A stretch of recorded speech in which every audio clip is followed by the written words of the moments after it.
Hello Kuttan's, എൻ്റെ ഒരു front എന്നോട് കഴിഞ്ഞ ദിവസം പറഞ്ഞതാണേ, എടി എൻ്റെ ഡെലിവറി കഴിഞ്ഞു, എൻ്റെ ചുറ്റും ഒരുപാട് പേരുണ്ട് കുഞ്ഞിനെ നോക്കാനും എന്നെ നോക്കാനൊക്കെ. പക്ഷെ എന്നിട്ടും ഞാൻ ഡിപ്രഷൻ അടിച്ച് ഒരു മൂലയ്ക്ക് കുത്തിയിരിക്കുകയാടി. പക്ഷെ നിന്നെ ഞാൻ സമ്മതിച്ചു തരും കേട്ടോ. നീ അതൊന്നും മൈൻഡ് ആക്കാണ്ട് നീ എൻജോയ് ചെയ്യണല്ലോ മദർഹുഡ്. നീ ഒറ്റയ്ക്ക് ആ കുഞ്ഞിനെ നോക്കി എങ്ങനെയാടി, നിനക്ക് എങ്ങനെയാ സമയം കിട്ടുക ഈ വീഡിയോ ഒക്കെ ചെയ്തിടാൻ? സമ്മതിക്കണം കേട്ടോടി നിന്നെ എന്നിങ്ങനെ എന്നോട് പറഞ്ഞു. അപ്പൊ ഞാൻ പറഞ്ഞു, എൻ്റെ പൊന്നു മോളെ, ഒന്നും അല്ല, ഞാനും അനുഭവിച്ചതാണ് ഈ ഡിപ്രഷൻ എന്ന് പറഞ്ഞിട്ട് സാധനം. അല്ലെ, നമുക്ക് എല്ലാവർക്കും ഒരുപോലെ ആയിരിക്കില്ല. ചില ആളുകളൊക്കെ പെട്ടെന്ന് റിക്കവർ ആവും, ചിലവരൊക്കെ നല്ല ടൈം എടുക്കും. നമുക്ക് ആരെയും കുറ്റം പറയാൻ പറ്റത്തില്ല. അതാണ് ഈ പോസ്റ്റ്മോർട്ടം ഡിപ്രഷൻ എന്ന് പറയുന്ന സാധനം. എൻ്റെ ഒരു അനുഭവം വെച്ചിട്ട് ഞാൻ പറയുകയാണെങ്കിലുണ്ടല്ലോ, നമുക്കിത് ഈ ഒരു സംഭവമാണെന്ന് മനസ്സിലാക്കാൻ പറ്റുന്നത് തന്നെ വലിയൊരു കാര്യമാണ്. ഇപ്പോഴും ഒരുപാട് പേരുണ്ട് ഇങ്ങനെ ഒരു സംഭവം വന്നു കഴിഞ്ഞാൽ മനസ്സിലാക്കാൻ പറ്റാത്ത ആളുകൾ. ആ ഒരു സമയത്ത് നമുക്ക് ഇഷ്ടമുള്ള ഒരാൾ, ഇതിനെപ്പറ്റി അറിയാവുന്ന ഒരാൾ നമ്മളെ സപ്പോർട്ട് ചെയ്യാൻ ഉണ്ടാവുക എന്ന് പറയുന്നത് വലിയൊരു കാര്യം കേട്ടോ. അപ്പോൾ ഏറ്റവും പ്രധാനമായിട്ട് വേണ്ടുന്നത് ഷെയർ ചെയ്യുക, അല്ലെങ്കിൽ ഒട്ടും പറ്റുന്നില്ല എന്ന് കണ്ടു കഴിഞ്ഞാൽ നമ്മൾ നല്ലൊരു കൗൺസിലറിനെ കാണുക.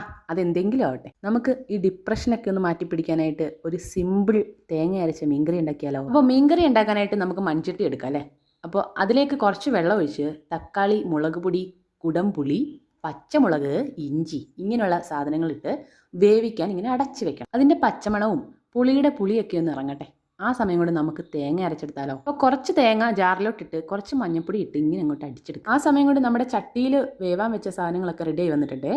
അതിലേക്ക് നമ്മൾ ഈ തേങ്ങ അരച്ച് വെച്ചത് ഒഴിക്കുക. ഇതിന് വെളുത്തുള്ളി ഒന്നും വേണ്ട കേട്ടോ. തേങ്ങ അരച്ചൊഴിച്ച ആ ചട്ടിയിലേക്ക് നമ്മളുടെ മീൻ അങ്ങോട്ട് ഇട്ടുക. ശേഷം നമ്മുടെ മെയിനായിട്ടുള്ള ആൾ ഉപ്പ് പാകത്തിനിടണേ.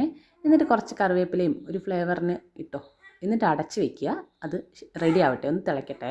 അപ്പോൾ ഏറെക്കുറെ സെറ്റായി, നല്ല മണമൊക്കെ വരും കേട്ടോ. അപ്പോൾ നമ്മൾ ഇതിലേക്ക് എന്താ വേണ്ടതെന്നറിയാവോ? പച്ച വെളിച്ചെണ്ണ ഒന്ന് വട്ടം കറക്കി ഒന്ന് ഒഴിച്ചു കൊടുക്കുക. ശേഷം നമ്മുടെ കറിവേപ്പിലയും കൂടെ ഒന്ന് ഇട്ടിട്ട് അവസാനം ഈ കറിവേപ്പിലൊക്കെ ഇങ്ങനെ ഇട്ട് അടച്ചു വെക്കുമ്പോൾ നല്ലൊരു മണം വരും കേട്ടോ, നല്ല അടിപൊളിയാണ്.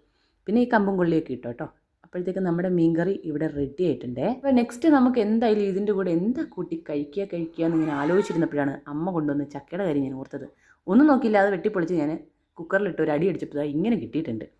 അപ്പോൾ അവസാനം അത് പ്ലേറ്റിൽ വിളമ്പി നമ്മുടെ മീൻകറി ഒഴിച്ച് ഒരു മീൻ വറുത്തതും കൂടെ ഉണ്ടെങ്കിൽ അടിപൊളിയായിരിക്കും. അപ്പോൾ മീൻ വറുത്തതും കൂടെ വെച്ച് കഴിച്ചിട്ട് വരാം. ബൈ.